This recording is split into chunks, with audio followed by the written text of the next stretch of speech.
buhay tracking, isa pa nating pinuntahan itong lugar na kung saan tabi siya ng dagat, mga idol. Ang buhay tracking, sa mga may mga ginaganap po rito na mga okasyon o yung mga tinatawag nila na mga contest na yan o paligsahan, ayan dito buhay tracking. Dito daw nila ginaganap yan. Puntahan natin ano ba itsura at maipakita natin sa ating mga kababayan. Yan po buhay tracking, nasa tabi siya ng dagat ng pasyalan. Yung pinakapara nilang ano din dito, style parang plaza yan mga idol. Yan, yun po.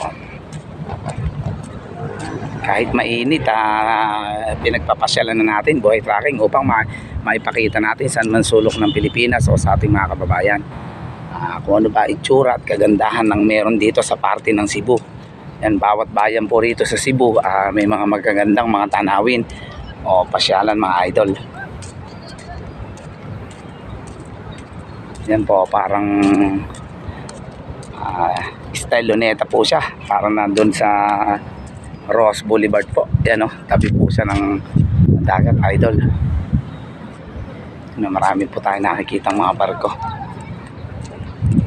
Yan, medyo mainit lang po ngayon ang panahon buhay tracking po.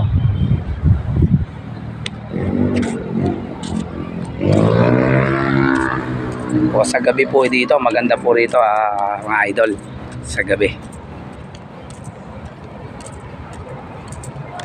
Yan po, malawak ang kanilang pinagdarausan. Punong-puno po ng ilaw yan buhay tracking sa gabi.